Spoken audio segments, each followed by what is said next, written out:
ओम नमः शिवाय। आज की अवेकनिंग में आप सबका स्वागत करती हूँ। आज हम बात करेंगे राजा भरत, जिनका नाम तीसरे जन्म में जड़ भरत रहा। राजा भरत एक क्षत्रिय थे और चंद्रवंशी सम्राट थे, जिनके पिता का नाम दुष्यंत और माता का नाम शकुंतला रहा। ये उनके पुत्र थे और उनके नाम पर ही भारत देश का नाम पड़ा। प्राचीन ग्रंथों के अनुसार वह ऋषभ देव के पुत्र भरत के वंशराज, ये जो चक्रवर्ती सम्राट रहे थे, उनके नाम से पूरे भारत पर शासन किया। पौराणिक कथा के अनुसार राजा भरत के 3 जन्मों की उनकी आसक्ति या ज्ञानोदय की कहानियाँ बताई गई हैं, जिसमें वे मृग के प्रति यानी हिरण के प्रति मोह को प्रकट होने के कारण उन्हें मृग योनि में जन्म लेना पड़ा और तीसरा जन्म उनका ब्रह्म ऋषि के घर होने पर उन्हें जड़ भरत का नाम दिया गया। और इसके अलावा ये कथा भागवत महापुराण के 5वें स्कंद में विस्तार से मिलती है, जो हमें सांसारिक मोह से मुक्त और आत्म साक्षात्कार का संदेश देती है। चलिए बात करते हैं राजा का जो पहला जन्म हुआ, जो राजा भरत के नाम से जाने गए, वे ऋषभ देव के पुत्र रहे।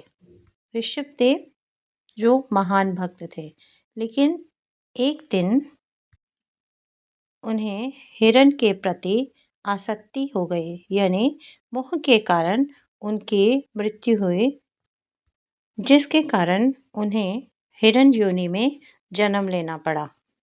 अध्यात्म की यात्रा में उन्हें एक हिरण के बच्चे से मोह हो गया और अंतिम समय में उनसे आसक्ति होने के कारण उन्होंने अपने शरीर को त्याग दिया, जिसके कारण इनका जन्म मृग योनि में हुआ।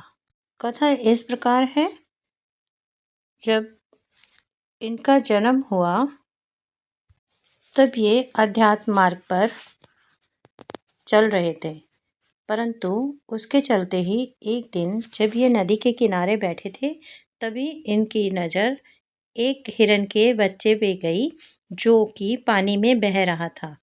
उस बच्चे को बचाने के लिए वे खुद उस पानी में उतर गए और उस बच्चे को बचाकर ले आए। नित्य प्रतिदिन उसका ख्याल रखने लगे।